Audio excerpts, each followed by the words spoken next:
Good afternoon everyone और नमस्कार। कैसे हैं आप सभी लोग? जय भोलेनाथ।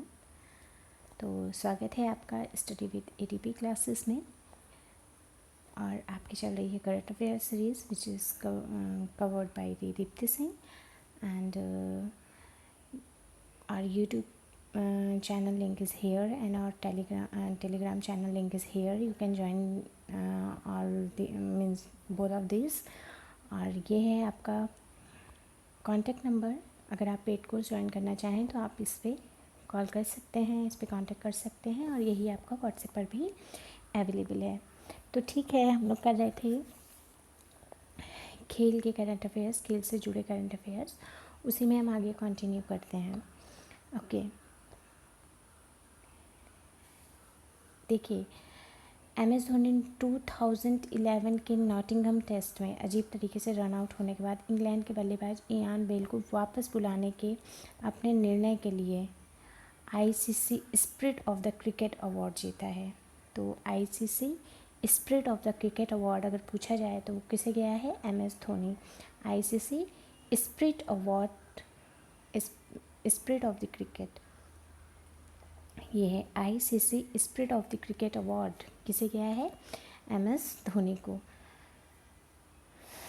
तो इसी घटना के साथ उन्होंने 2011 का ICC spirit of cricket award जीता है। किसने? MS धोनी ने। Okay, next, international cricket council ICC ने पिछले 10 वर्षों की अवधि में खिलाड़ियों की स्थिरता प्रदर्शन के आधार पर ICC team of the decade ICC team of the decade की घोषणा की है। पूर्व भारतीय कप्तान और विकेट कीपर बल्लेबाज महेंद्र सिंह धोनी को ICC ODI team of the decade कप्तान के रूप में नामित किया गया है। ठीक है, तो किसे नामित किया गया है इसके लिए? महेंद्र सिंह धोनी को।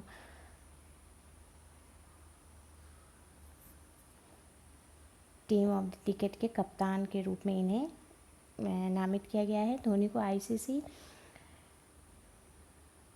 T20 team of the decade का स्कीपर भी बनाया गया है। इसी प्रकार विराट कोहली को ICC team of the decade का कप्तान बनाया गया है। इस सूची में अश्विन एकमात्र अन्य भारतीय हैं, मतलब धोनी और कोहली के बाद अगर कोई है इसमें तो एक अश्विन है इनके अलावा। ठीक है,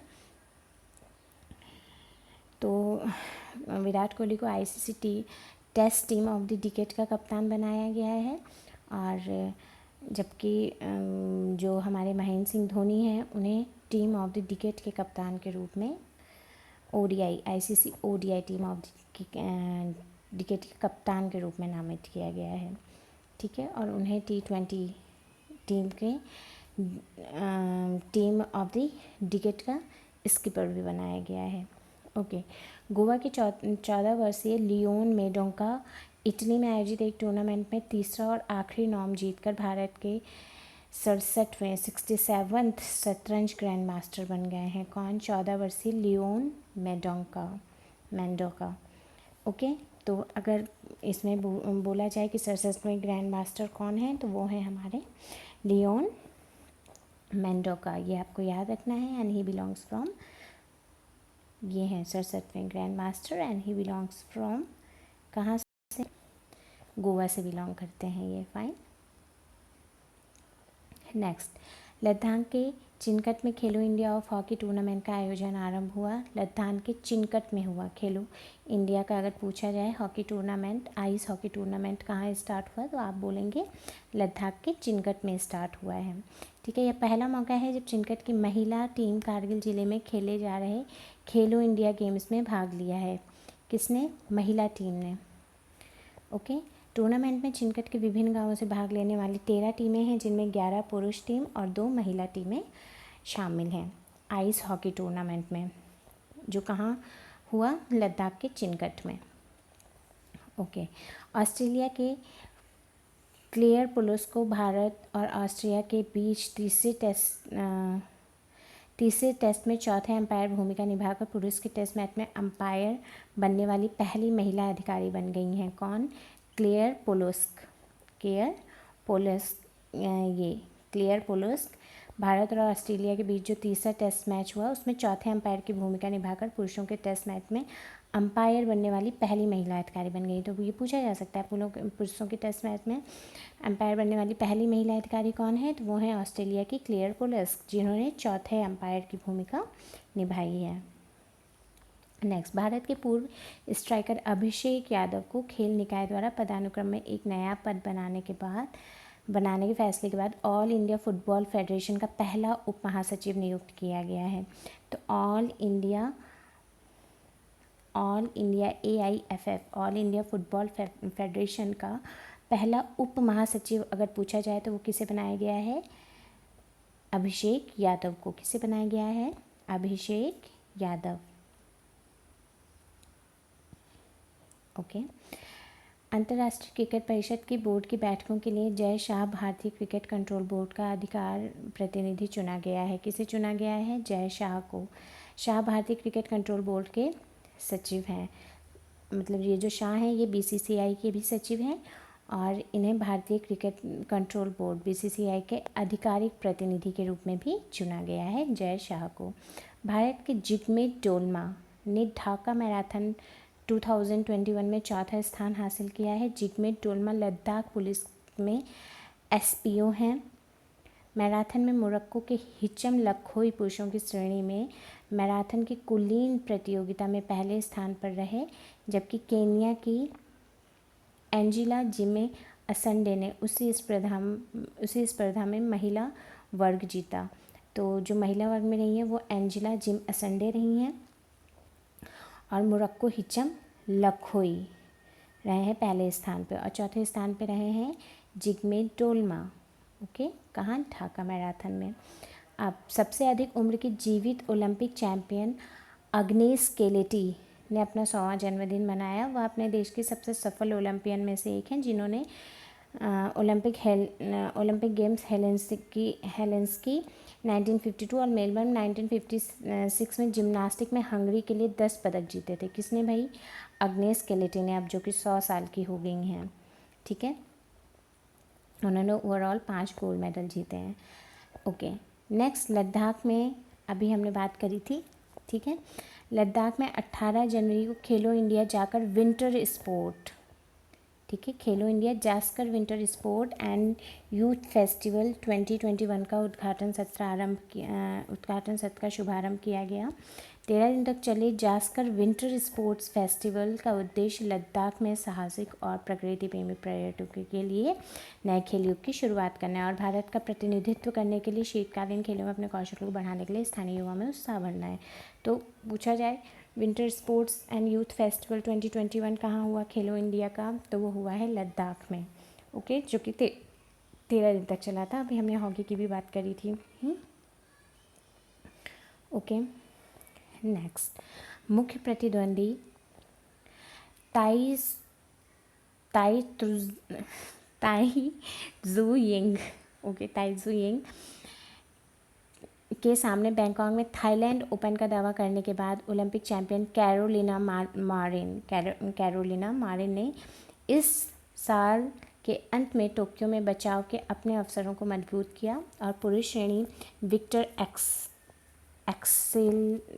एक्सेलसेन जो कि डेनमार्क के हैं, एंगस लॉन्ग जो कि हांगकांग को हराकर पुरुष एकल खिताब जीता। तो पुरुष एकल खिताब अगर पूछा जाए तो वो किसने जीता है, विक्टर एक्सेलसेन ने।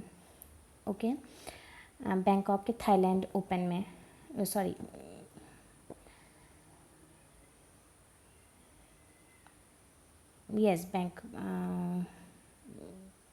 ठीक है। तो पुरुष एकल का खिताब किसने जीता है, पुरुष श्रेणी में पुरुष एकल का खिताब किसने जीता भाई, विक्टर एक्सेलसेन ने।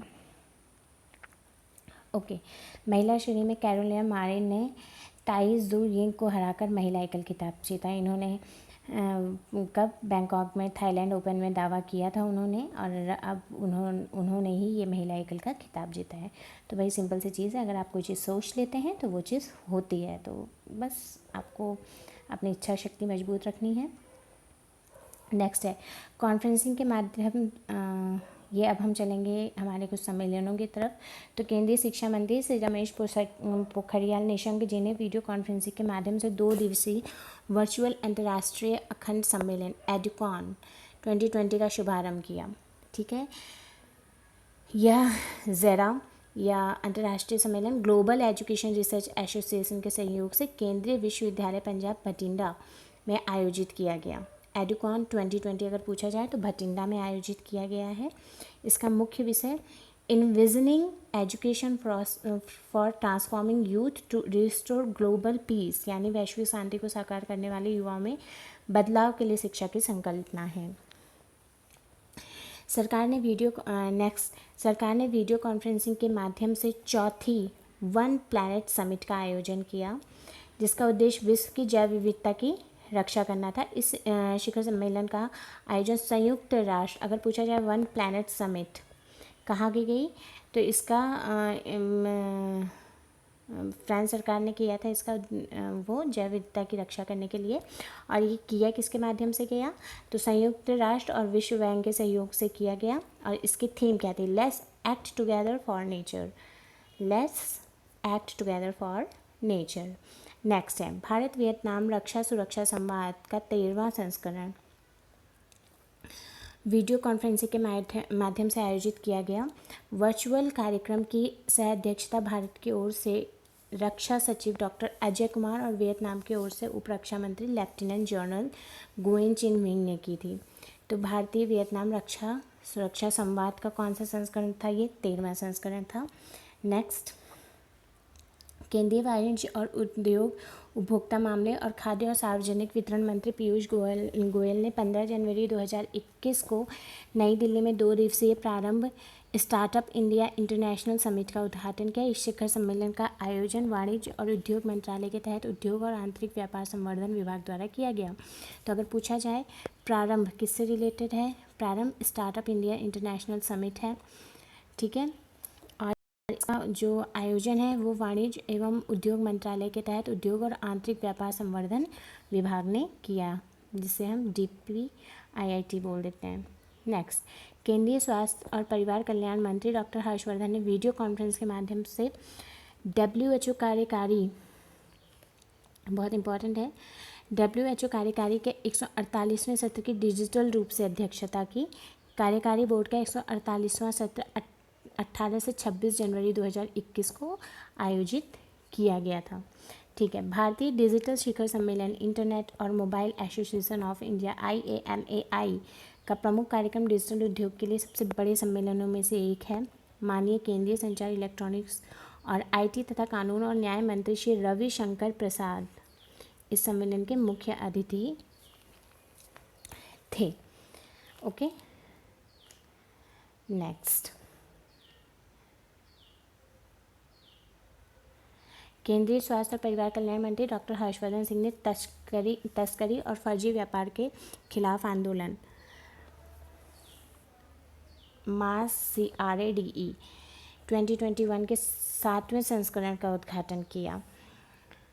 2 दिवसीय कार्यक्रम का आयोजन FICCI CASCADE committee against smuggling and counterfeiting activities destroying the economy द्वारा किया गया था, ताकि अवैध व्यापार और विशेष रूप से कोरोना काल के बाद मुकाबला इसका किया जा सके, जो बहुत सारे अवैध व्यापार होते हैं उसके उसमें। ठीक है, प्रधानमंत्री नरेंद्र मोदी ने विभिन्न परियोजनाओं, शिकायतों और कार्यक्रमों की समीक्षा करने के लिए 35वें प्रगति बैठक की अध्यक्षता की। इस बैठक में 5 राज्यों संबंधित 54,675 करोड़ रुपए के मूल्य समीक्षा के लिए 10 एजेंडा आइटम लिए गए। इनमें 9 परियोजनाएं और 1 कार्यक्रम शामिल थे। इसके अलावा प्रधानमंत्री ने प्रधानमंत्री भारतीय जन औषधि परियोजना की भी समीक्षा की। तो उन्होंने एक तो प्रगति की समीक्षा करी 35वीं प्रगति बैठक की, और दूसरी उन्होंने प्रधानमंत्री भारतीय जन औषधि परियोजना की भी समीक्षा की। नेक्स्ट देखिए, Bharat Japan act east forum, Bharat Japan act east forum AEF की 5वीं संयुक्त बैठक कहाँ हुई, नई दिल्ली में हुई। कहाँ हुई, नई दिल्ली में। बैठक की अध्यक्षता विदेश सचिव हर्षवर्धन श्रृंगला और भारत में जापान के राजदूत सुजुकी सातोशी ने की। ठीक है, act east forum, Bharat Japan act east forum की 5वीं बैठक की।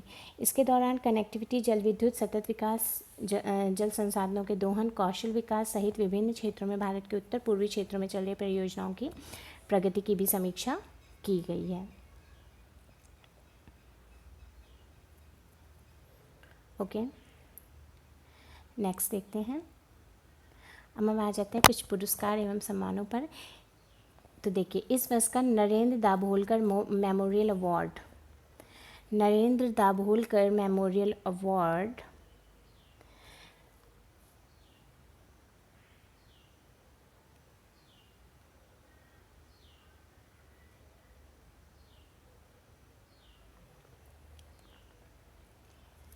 ये देखिए, इस वर्ष का नरेंद्र दाभोलकर मेमोरियल अवार्ड द्रविड़ कंगजिगम के अध्यक्ष के वीरमणि को प्रदान किया गया। यह पुरस्कार महाराष्ट्र के प्रसिद्ध तर्कवादी दाभोलकर की स्मृति में शुरू किया गया।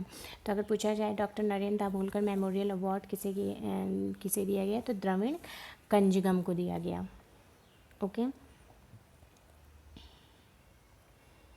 नेक्स्ट, वरिष्ठ वैज्ञानिक हेमंत कुमार पांडे को कई हर्बल दवाओं को विकसित करने और उनके योगदान के लिए डीआरडीओ के साइंटिस्ट ऑफ द ईयर, तो डीआरडीओ का साइंटिस्ट ऑफ द ईयर अगर देखा जाए तो हेमंत कुमार पांडे को मिला है। साइंटिस्ट ऑफ द ईयर किसे मिला है? डीआरडीओ का हेमंत कुमार पांडे को, जिसमें ल्यूकोडर्मा के इलाज के लिए इस्तेमाल होने वाली प्रचलित लोकप्रिय ड्रग ल्यूकोस्किन भी शामिल है। ओके, नेक्स्ट, रेलवे बोर्ड के चेयरमैन और सीईओ विनोद कुमार यादव को वर्ष 2020 के लिए प्रतिष्ठित इंजीनियरिंग अवार्ड, तो प्रतिष्ठित इंजीनियरिंग अवार्ड से सम्मानित किया गया। अगर पूछा जाए किसे दिया गया है, तो रेलवे बोर्ड के चेयरमैन और सीईओ विनोद कुमार यादव को। यह पुरस्कार institute of engineering and technology द्वारा भारतीय रेलवे के आधुनिकीकरण और सुधारों के लिए उत्कृष्ट योगदान देने के लिए प्रदान किया गया है। मध्य प्रदेश, नेक्स्ट, मध्य प्रदेश के ग्वालियर में 96 तानसेन संगीत समारोह का आयोजन कोविड-19 दिशा निर्देशों को ध्यान में रखते हुए किया गया। तो अगर बोला जाए तानसेन संगीत समारोह का आयोजन कहाँ गया है, तो मध्य प्रदेश के ग्वालियर में। नेक्स्ट, भुवनेश्वर, और इसमें प्रसिद्ध संतूर वादक पंडित सतीश व्यास को तानसेन सम्मान अगर पूछा जाए तो प्रतिष्ठित संतूर वादक पंडित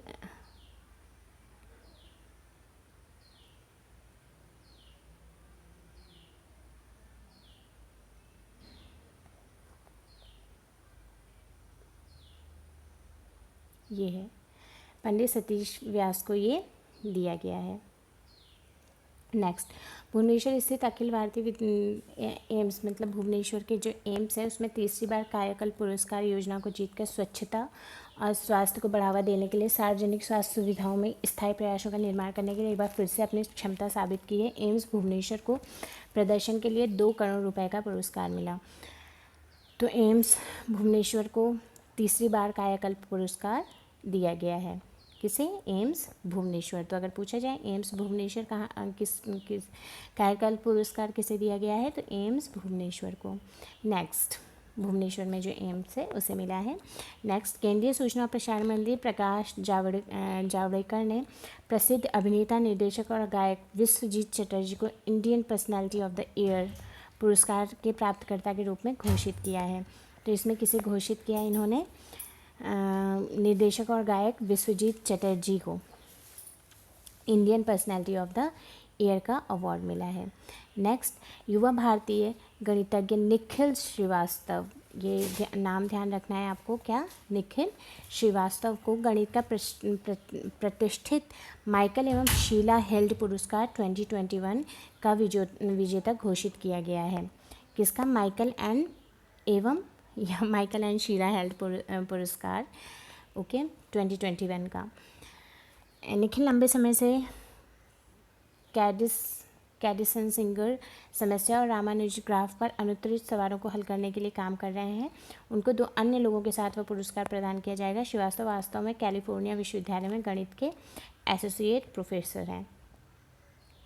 नेक्स्ट, भारत तिब्बत सीमा पुलिस ने गुलमर्ग में फाइनल मुकाबले में लद्दाख को हराकर ice coffee association of India की 10वीं राष्ट्रीय हॉकी प्रतियोगिता जीत ली है। तो अभी हमने बात करी थी कि वहाँ पर लद्दाख में हमारा आइस हॉकी चैम्पियनशिप हुआ था, जिसमें 2 हमारी महिला टीम थी और 13 हमारी क्या थी, पुरुष टीम थी। तो इसमें क्या है, जो 10वां राष्ट्रीय हॉकी पुरस्कार है, ये इसकी चैम्पियनशिप किसने जीती है, भारतीय सीमा तिब्बत पुलिस यानी ITBP ने, गुलमर्ग में। ओके, नेक्स्ट, फेडरल बैंक के प्रबंधक निदेशक मुख्य कार्यकारी अधिकारी श्यामा श्रीनिवास को 2019-20 के लिए business standard banker of the year चुना गया है। तो business standard banker of the year अगर पूछा जाए तो श्याम श्रीनिवासन को चुना गया है 1920 के लिए। परिसंपत्ति गुणवत्ता पर दबाव, नुकसान या नियामयी कार्रवाई जैसे नियामकीय कार्रवाई जैसे मुश्किल भरे समय में भी बैंक का प्रदर्शन लगातार बेहतर रहने के कारण श्रीनिवासन को इस सम्मान के लिए चुना गया है। तो कौन से बैंक के हैं, फेडरल बैंक के प्रबंधक और निदेशक हैं श्याम श्रीनिवास, जिन्हें 2019-20 के लिए business standard banker of the year चुना गया है। Okay, very sorry, yes. Okay, next, 2021 के लिए प्रधानमंत्री राष्ट्रीय बाल पुरस्कार PMRBP अगर पूछा जाए को के 21 राज्यों के 37 प्रदेशों में 32 जिलों के 32 बच्चों को प्रदान किया गया।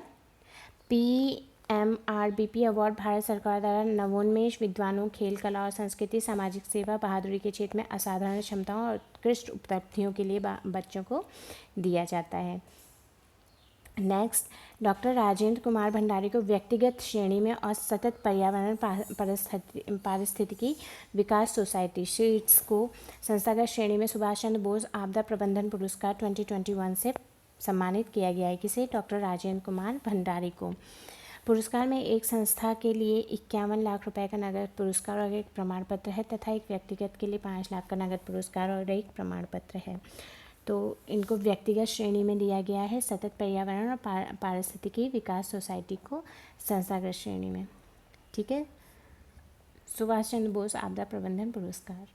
ओके, नेक्स्ट, मुख्य निर्वाचन अधिकारी कार्यालय मेघालय को राष्ट्रीय सर्विसेज चुनावी आचरण 2020 में भारतीय निर्वाचन आयोग द्वारा चुनाव में सूचना प्रौद्योगिकी अनुप्रयोगों के लिए एक विशेष पुरस्कार के लिए चुना गया था। राष्ट्रपति रामनाथ कोविंद ने नई दिल्ली में आयोजित राष्ट्रीय मतदाता दिवस पुरस्कार समारोह में मेघालय के CEO FR खारकोंगर को वर्चुअली पुरस्कार प्रदान किया गया।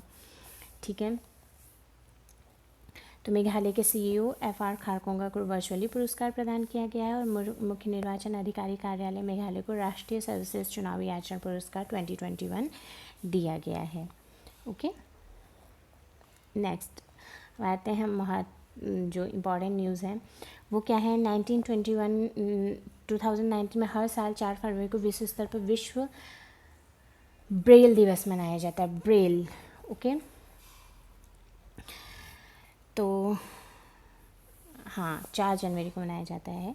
ठीक है, विश्व ब्रेल दिवस के रूप में मनाया जाता है। यह दिन दृष्टिबाधित और दृष्टिविहीन लोगों के लिए मानवाधिकार हासिल करने में संचार के साधन के रूप में ब्रेल के महत्व के बारे में जागरूकता बढ़ाने के लिए मनाया जाता है। यह दिन दृष्टिबाधित लोगों के लिए ब्रेल लिपि विकसित करने के लिए लुई ब्रेल की जयंती को चिन्हित करने के लिए मनाया जाता है, जिनका जन्म उत्तरी फ्रांस के कूपवरे शहर में 4 जनवरी 1809 को हुआ था। तो लुई ब्रेल की जयंती के उपलक्ष्य में हम ब्रेल दिवस 4 जनवरी को मनाते हैं। ठीक है, 2019 से 9 जनवरी को भारत के विकास में विदेशी भारतीय समुदाय के योगदान को चिन्हित करने के लिए प्रवासी भारतीय दिवस।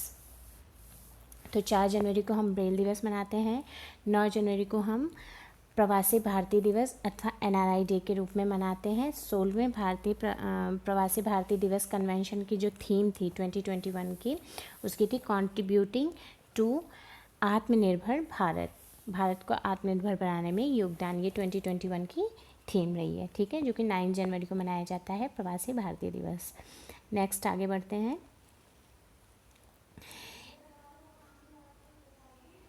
हिंदी भाषा के विश्व स्तर पर प्रचार प्रसार और बढ़ावा देने के लिए वर्ष 2006 से हर साल 10 जनवरी को विश्व हिंदी दिवस मनाया जाता है। तो 4 को आपने क्या बनाया, ब्रेल। 9 को आपने क्या बनाया, प्रवासी भारतीय दिवस। 10 को आप क्या बना रहे हैं, विश्व हिंदी दिवस मना रहे हैं। ठीक है, यह दिन पहले विश्व हिंदी सम्मेलन की वर्षगांठ भी है, जिसका उद्घाटन 10 जनवरी 1975 को तत्कालीन प्रधानमंत्री इंदिरा गांधी ने किया था। ठीक है, तो 1975 से मनाया जा रहा है।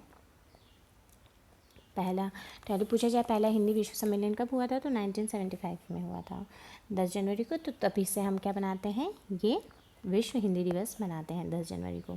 अब हम थोड़ा सा आगे आते हैं। 12 जनवरी आपको मालूम है स्वामी विवेकानंद जी की जयंती होती है, और इसे हम किसे, युवा दिवस के रूप में मनाते हैं, तो राष्ट्रीय युवा दिवस।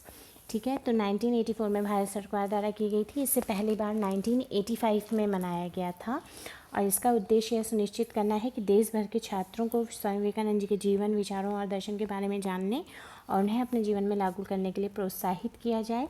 वर्ष 2021 में स्वामी विवेकानंद जी की 158वीं जयंती मनाई गई, और राष्ट्रीय युवा दिवस 2021 का विषय था channelising youth power for nation building. Okay, ये इस बार की हमारी थीम थी। तो अभी तक हमने क्या क्या पढ़े हैं, अभी तक हमने क्या पढ़ा, 4 जैन ब्रेल, फिर हमने क्या पढ़ा, 9 जैन प्रवासी भारतीय दिवस। ओके, फिर हमने पढ़ा 10 जैन विश्व हिंदी दिवस। ओके, और फिर हमने पढ़ा 12 जैन, क्या पढ़ा, world youth day, sorry national youth day. Okay, तो ये जनवरी में ही 4 आपको याद रखना है। आप में से किसी का बर्थडे भी हो सकता है, तो आप उससे भी याद रख सकते हैं। आपके मम्मी पापा, भाई बहन या आपके फ्रेंड्स किसी का भी बर्थडे हो सकता है ना, तो उनके अकॉर्डिंग भी याद रख सकते हैं। ओके, सो ये जो डेट्स होती हैं, इनको याद रखने का सबसे अच्छा तरीका ये होता है कि आपके जो भी इम्पॉर्टेंट डेट्स हैं, बर्थडेज हैं, ठीक है, आपका कोई स्पेशल डे है, तो उससे आपको रिलेट करके याद रख सकते हैं इजीली। हम ऐसा ही करते हैं, बाकी आप लोग नहीं मतलब ये एक तरीका है, आप इस तरह से याद रख सकते हैं। ओके, नेक्स्ट आगे बढ़ते हैं। सड़क परिवहन और राज्य मंत्रालय ने हर साल जनवरी के दूसरे सप्ताह, ठीक है, जनवरी का जो 2nd वीक होगा, ठीक है, तो उसे नेशनल रोड सेफ्टी वीक के रूप में मनाया जाता है। ठीक है, लेकिन वर्ष 2021 में सरकार ने राष्ट्रीय सड़क सप्ताह की जगह राष्ट्रीय सुरक्षा माह मनाया था। यही हम बताने वाले थे। ठीक है, माह मनाने का निर्णय किया था उन्होंने।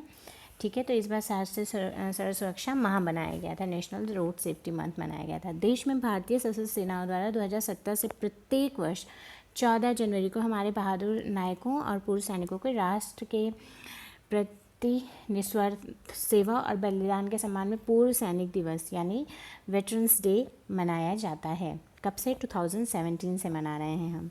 ठीक है, तो इस बार 5वां पूर्व सैनिक दिवस मनाया गया।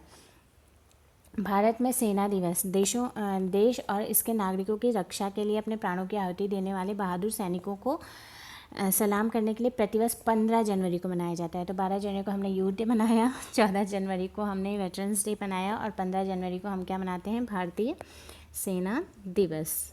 ओके, नेक्स्ट, राष्ट्रीय प्रकृति आपदा बल, राष्ट्रीय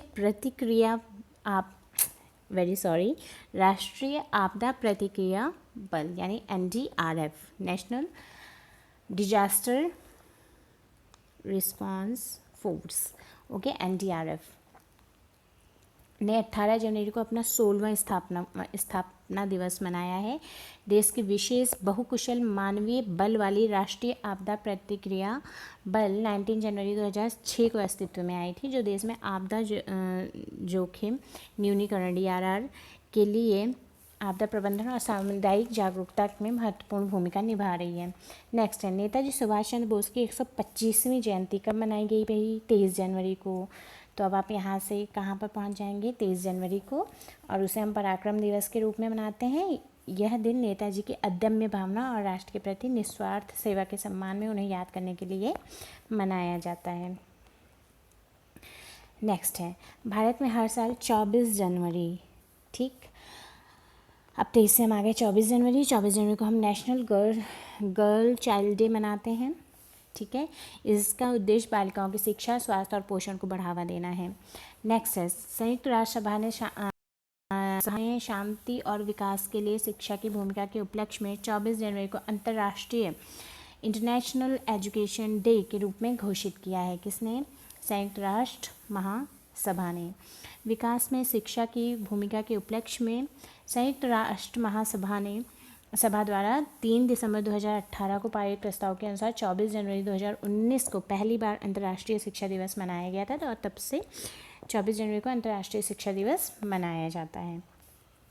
नेक्स्ट है, भारतीय युवा मतदाताओं को राजनीति प्रक्रिया में भाग लेने के लिए प्रोत्साहित करने के लिए वोटर्स डे मनाते हैं। ये आपको मालूम है, नेशनल वोटर्स डे, राष्ट्रीय मतदाता दिवस मनाया जाता है। ओके, तो 21 में हमने 11वां राष्ट्रीय मतदाता दिवस मनाया था, जिसका ये है नेशनल वोटर्स डे, जिसे हम NVD बोल दे रहे हैं। तो इसकी थीम थी making our voters empowered, making our voters empowered, vigilant, safe and informed. Making our voters empowered, vigilant, safe and informed, अर्थात मतदाताओं को सशक्त, सतर्क, सुरक्षित और जानकार बनाना, ये इस बार की थीम थी। तो आपको ध्यान रखना है, 23 को हम पराक्रम दिवस मनाते हैं, सुभाष चंद्र बोस की जयंती। उसके बाद हम क्या मनाते हैं? 24 को क्या मनाते हैं? अंतर्राष्ट्रीय शिक्षा दिवस। और 25 को हम क्या मनाते हैं? बोलो बोलो, national voters day. Okay, next है, भारत सरकार ने देश की अर्थव्यवस्था के लिए पर्यटन के महत्व के बारे में जागरूकता बढ़ाने के लिए 25 जनवरी को राष्ट्रीय पर्यटन दिवस के रूप में मनाया। ठीक है, राष्ट्रीय पर्यटन दिवस मना रहे हैं 25 जनवरी को। और यह दिन पर्यटन और इसके सामाजिक, राजनीतिक, वित्तीय और सांस्कृतिक मूल्य के महत्व पर वैश्विक समुदाय के बीच जागरूकता पैदा करने के लिए मनाया जाता है। 26 जनवरी आपको मालूम, अंतर्राष्ट्रीय सीमा शुल्क दिवस, इंटरनेशनल कस्टम डे मनाया जाता है। और यह इस दिन कस्टम अधिकारियों एजेंसियों की भूमिका को पहचानने के लिए मनाया जाता है और उनके काम करने के दौरान सामने आने वाली स्थितियों, चुनौतियों पर ध्यान केंद्रित करने के लिए मनाया जाता है। इस साल अंतर्राष्ट्रीय सीमा शुल्क दिवस की थीम क्या थी? Custom, bolster recovery, renewal and resilience. Okay, और क्या मनाते हैं 26 जनवरी को? गणतंत्र दिवस। ओके, नेक्स्ट, द्वितीय विश्व युद्ध के दौरान हुए प्रलय के त्रासदी की वर्षगांठ के लिए 2006 से प्रतिवर्ष 27 जनवरी को होलोकॉस्टो से पीड़ित की याद में अंतर्राष्ट्रीय प्रलय स्मरण दिवस मनाया जाता है। तो ये सब आपको इतना ध्यान रखने की ज़रूरत नहीं है, जो कुछ मेन है वो आपको ध्यान रखने की ज़रूरत है। अंतर्राष्ट्रीय प्रलय स्मरण दिवस मनाया जाता है कब? 27 जनवरी को। द्वितीय विश्व युद्ध के दौरान एक नरसंहार हुआ था, जिसमें नाजी जर्मनी ने अपने सहयोगियों के साथ मिलकर 1941 और 45 के बीच यूरोपियों के सारे जीव्स थे, जो यूरोपीय के जो यहूदी आबादी के 2/3 के आसपास लगभग 6 मिलियन यूरोपीय यहूदियों की व्यवस्थित हत्या कर दी थी। मतलब बिल्कुल प्लानिंग के साथ उन्हें पूरा मार डाला गया था। हर साल 30 जनवरी को महात्मा गांधी की स्मृति में शहीद दिवस, मार्टिर्स डे मनाया जाता है। ठीक है, जिनकी 1948 में नाथूराम गोडसे द्वारा बिरला हाउस में हत्या कर दी गई थी। भारत की स्वतंत्रता संग्राम में स्वतंत्रता सेनानियों द्वारा किए गए बलिदानों को याद करने के लिए, उनके प्रति हमारे सम्मान को दर्शाने के लिए ये दिन मनाया जाता है। कब? 30 जनवरी को। नेक्स्ट, रक्षा करंट अफेयर्स। प्रधानमंत्री नरेंद्र मोदी की अध्यक्षता में केंद्र स्वदेशी रूप से आयोजित आकाश मिसाइल प्रणाली के निर्यात को प्रस्ताव को मंजूरी दी है। साथ ही मंत्रिमंडल निर्यात की मंजूरी में तेजी लाने के लिए एक समिति गठन करने की भी मंजूरी दी है। आकाश का निर्यात संस्करण वर्तमान में भारतीय सशस्त्र बलों में तैनात सिस्टम से अलग होगा। रक्षा अनुसंधान और विकास संगठन यानी DRDO ने 1 जनवरी 2021 को अपना 63वां स्थापना दिवस मनाया। 1 जनवरी को मनाया जाता है इनका स्थापना दिवस। ठीक है, 1998 में इसकी स्थापना रक्षा के क्षेत्र में शोध कार्य को बढ़ावा देने के लिए केवल 10 प्रयोगशालाओं के साथ की गई थी। उस समय से भारतीय सशस्त्र बलों के लिए अत्याधुनिक रक्षा प्रौद्योगिकियों को डिजाइन करने और विकसित करने का काम सौंपा गया था। नेक्स्ट है, भारतीय नौसेना इलेक्ट्रॉनिक्स लिमिटेड बेल के 7 रेडिएशन डेजलर्स, लेज़र डेजलर्स के तीव्र प्रवर्धन, स्टिमुलेटेड एमिशन ऑफ रेडिएशन डेजलर के माध्यम से प्रकाश प्रवर्धन यानी लाइट एम्प्लीफिकेशन बोल देते हैं, जिसे हम की खरीद के लिए एक अनुबंध पर हस्ताक्षर किए हैं। शुरुआत में 20 लेज़र डेजलर के लिए समझौते पर हस्ताक्षर किए गए हैं। और लेज़र डेजलर तकनीक को रक्षा अनुसंधान विकास संगठन द्वारा विकसित किया गया है। इसका निर्माण BEL पुणे संयंत्र द्वारा किया जा रहा है। भारतीय इलेक्ट्रॉनिक लिमिटेड पुणे संयंत्र द्वारा किया जाएगा। यह पहला मौका है जब अनूठा उत्पाद स्वदेशी रूप से सशस्त्र बलों के लिए डिज़ाइन और विकसित किया गया है। नेक्स्ट है कोलकाता स्थित गार्डन रिसर्च शिप बिल्डर और एंड इंजीनियर यानी GRSE ने landing craft utility LCU MK4 श्रेणी के पोत INICU 158 यार्ड 2099 भारतीय नौसेना को सौंप दिया है। ये क्या है, इस जल स्थलचर पोत को अंडमान और निकोबार द्वीप समूह के अहम स्थान पर तैनात किया गया है, जो दक्षिण चीन सागर में जाने वाले विभिन्न मार्गों के करीब है। तो भारतीय नौसेना द्वारा सौंपा गया GRIS द्वारा निर्मित LCU L58 LCU श्रृंखला का अंतिम जहाज है। तो हम ये सारी जो चीज़ें हम जो पढ़ रहे हैं इसको हम अपने जो आंसर राइटिंग करते हैं उसमें इंक्लूड कर सकते हैं, और उससे हमारे जो आंसर राइटिंग है वो थोड़ी डिफरेंट हो जाती है। तो अगर दक्षिण हिंद महासागर की कोई बात आती है तो उसमें आप बता सकते हैं कि भाई चीन क्या कर रहा है, सारी चीज़ों को अपने अंडर करने की कोशिश कर रहा है। तो उसके लिए भी सारे जो कंट्रीज़ हैं वो रेडी हैं। ठीक है, तो आप ऐसे और भी चीज़ों में आप इनको यूज़ कर सकते हैं। ठीक है, तो भारत और इजराइल के ने मध्यम दूरी की सतह से हवा में हमला करने वाली मिसाइल रक्षा प्रणाली का सफलतापूर्वक परीक्षण किया है। MRSAM मिसाइल डिफेंस सिस्टम को DRDO और इजराइल एरोस्पेस इंडस्ट्री द्वारा संयुक्त रूप से दुश्मन देशों द्वारा हवाई हमले से निपटने के लिए विकसित किया गया है, ये तो पता ही है। वर्तमान में भारतीय सेना की 3 शाखाओं के साथ इजराइल रक्षा बलों द्वारा उपयोग किया जा रहा वायु एवं मिसाइल डिफेंस सिस्टम रक्षा अनुसंधान और विकास संगठन और IA का संयुक्त उद्यम था। नेक्स्ट, केंद्रीय पृथ्वी विज्ञान मंत्री मंत्री हर्षवर्धन ने चेन्नई बंदरगाह पर तटीय अनुसंधान वाहन कोस्टल रिसर्च व्हीकल सागर अन्वेषिका का जलावतरण किया। किसका? सागर अन्वेषिका का जलावतरण किया है। इस वाहन का उपयोग तटीय और अपतटीय जल दोनों में पर्यावरण अनुक्रमण और बॉटोमेट्रिक के लिए किया जाएगा। ठीक है, यानी पानी के नीचे जो सुविधाएं उन्हें मैप करने के लिए किया जाएगा। इसका उपयोग राष्ट्रीय महासागर प्रौद्योगिकी संस्थान के अनुसंधान उद्देश्यों के लिए किया जाएगा, जिसका निर्माण टीटागढ़ बैगन्स कोलकाता पश्चिम बंगाल द्वारा किया गया है। नेक्स्ट, समुद्र तट पर देश की समुद्र सैन्य तत्परता का परीक्षण करने के लिए प्रमुख अभ्यास शुरू हो गया है। यह द्विवार्षिक अखिल तटीय भारतीय तटीय रक्षा अभियान सी विजिल 21 का दूसरा संस्करण है, जो 12 और 13 जनवरी को आयोजित किया गया। यह भारत का सबसे बड़ा तटीय रक्षा अभ्यास है, जो transition from peace to conflict पर आयोजित किया जाएगा, जिसमें सभी तटीय राज्य, केंद्र शासित प्रदेश के साथ साथ अन्य समुद्री हितधारक शामिल थे। नेक्स्ट, भारतीय सेना ने हाल ही में मुंबई स्थित ड्रोन निर्माण कंपनी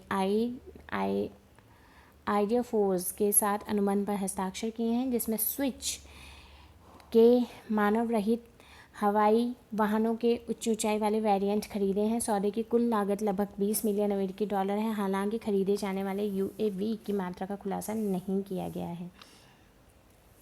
भारत की पहली स्वदेशी 9mm मशीन पिस्टल को DRDO और भारतीय सेना द्वारा संयुक्त रूप से विकसित किया गया है। कितनी है? 9mm की है machine pistol. Okay, infantry school और DRDO के apartment research and development establishment ARDE Pune ने पूरक क्षेत्रों में अपनी संबंधित विशेषज्ञता का उपयोग करके इस हथियार को डिज़ाइन और विकसित किया है। हथियार को 4 महीने के रिकॉर्ड समय में विकसित किया गया है। हथियार को उपयुक्त रूप से अस्मी नाम दिया गया है, जिसका अर्थ है गर्व, आत्मसम्मान और कड़ी मेहनत। नेक्स्ट है, रक्षा अनुसंधान और विकास संगठन ने मोटर बाइक एम्बुलेंस रक्षिता केंद्रीय रिजर्व पुलिस CRPF को सौंप दिया है। ओके, मोटर बाइक एम्बुलेंस रक्षिता किसे दे दिया आप? CRPF को। यह बाइक एम्बुलेंस भारतीय सुरक्षा बलों और आपातकालीन स्वास्थ्य सेवा प्रदाताओं के सामने आने वाली समस्याओं को तत्काल मदद करेगी। यह बाइक कम तीव्र संघर्ष वाले इलाकों से घायलों को निकालने के लिए दौरान जीवन रक्षक सहायता प्रदान करेगी। ओके, भारत सरकार रूस से 21 MiG-29 क्या ले रहे हैं रूस से? 21 मिग 29 और 12 सुखोई खरीद की दिशा में आधिकारिक रूप से आगे बढ़ रही है। इसके अलावा केंद्रीय रूसी राज्य द्वारा संचालित रक्षा निर्यात शाखा रोजबोन एक्सपोर्ट से विमान के मौजूद बेड़े के उन्नयन की भी खरीद करेगा। भारतीय वायुसेना और फ्रांसीसी वायु और अंतरिक्ष बल राजस्थान के जोधपुर में एक द्विपक्षीय वायु अभ्यास एक्स डेजर्ट नाइट किसके बीच में हुआ है? भारतीय वायुसेना और फ्रांसीसी वायु और अंतरिक्ष बल। कहाँ हुआ है ये? Desert knight X desert knight 21 Rajasthan के जोधपुर में। ठीक है, यह अभ्यास दो वायुसेनाओं के बीच अनुबंध की श्रृंखला में एक महत्वपूर्ण मील का पत्थर है। यह अद्वितीय है क्योंकि इसमें दोनों पक्षों द्वारा राफेल विमानों का क्षेत्रीकरण शामिल है और दो प्रीमियर एयरफोर्स के बीच बढ़ती अंतःक्रिया का क्या है? संकेत है। तो किसके बीच में? भारतीय वायुसेना और फ्रांसीसी वायु और अंतरिक्ष बल के बीच में। क्या नाम है इसका? X desert knight 21। ओके, भारतीय सेना अंडमान सागर खाड़ी में बड़े पैमाने पर संयुक्त सैन्य अभ्यास कवच आयोजित करने जा रही है। यह अभ्यास अंडमान और निकोबार कमान के तत्वाधान में होना है। ठीक है, तो भारतीय सेना अंडमान सागर और बंगाल की खाड़ी में बड़े पैमाने पर संयुक्त सैन्य अभ्यास कवच करेगी। ठीक है, इसमें कौन कौन शामिल होगा? भारतीय नौसेना, भारतीय बल सेना, भारतीय वायुसेना और भारतीय तटरक्षक शामिल होंगे। नेक्स्ट, डीआरडीओ ने ओडिशा के तट से हिंदुस्तान एरोनॉटिक्स लिमिटेड हॉक 1 विमान से स्वदेशी रूप से विकसित स्मार्ट एंट्री एयरफील्ड वेपन का कैप्टिव और रिलीज ट्रायल सफलतापूर्वक आयोजित किया। यह डीआरडीओ द्वारा अब तक के 100 का 9वां सफल मिशन था और हॉक 1 विमान से किया गया पहला परीक्षण था। नेक्स्ट है, सीमा सुरक्षा बल यानी बीएसएफ ने राजस्थान की पश्चिमी अंतर्राष्ट्रीय सीमा पर ऑपरेशन सर्द हवा शुरू किया है। राजस्थान की पश्चिमी अंतर्राष्ट्रीय जो सीमा है उस पर ऑपरेशन सर्द हवा शुरू किया है। इसका उद्देश्य क्या है? घने कोहरे के कारण घुसपैठ की घटनाओं की जांच करना और जैसलमेर के सीमावर्ती क्षेत्रों में सुरक्षा बढ़ाना है। नेक्स्ट है, अंडमान और निकोबार समूह में बड़े पैमाने पर सेना के तीनों अंगों का संयुक्त जल नभ थल युद्धाभ्यास, ठीक है, एम्फेक्स 21 आयोजित किया जा रहा है। किसके बीच में है भाई?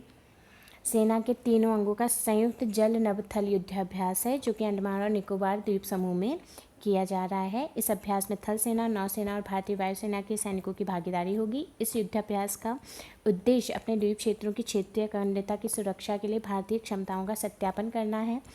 आज संयुक्त बल ने अंडमान सागर और बंगाल की खाड़ी में बहुडोमेन उच्च तीव्रता वाले आक्रामक और रक्षात्मक युद्धाभ्यास को अंजाम दिया। क्या? एम्फेक्स 21 ध्यान रखेंगे आप। रक्षा अनुसंधान और विकास संगठन ने ओडिशा के तट से इंटीग्रेटेड टेस्ट रेंज रो आकाश एनर्जी यानी न्यू जनरेशन मिसाइल है का सफल परीक्षण किया। आकाश एनर्जी एक नई पीढ़ी का सरफेस टू एयर मिसाइल है जिसका उपयोग भारतीय वायुसेना द्वारा उच्च पैंतरेबाजी वाली हवाई खतरों को रोकने के उद्देश्य से किया जाता है। ट्रेजेक्टरी के दौरान युद्धाभ्यास करके सभी परीक्षण उद्देश्यों को पूरा किया गया। तो ये जो करंट अफेयर्स हैं, आप जब आंसर राइटिंग करते हैं तो आप उनमें इसे कर सकते हैं। तो आई होप आज का पार्ट आपके लिए यूज़फुल होगा and thank you so much for being with me. और पढ़ते रहिए, कहीं पर कोई क्वेश्चन है तो उसे पूछिए और अगर कोई इसके शॉर्ट नोट्स बना रहा है then you can send that PDF in our channel और the given number which is given hair.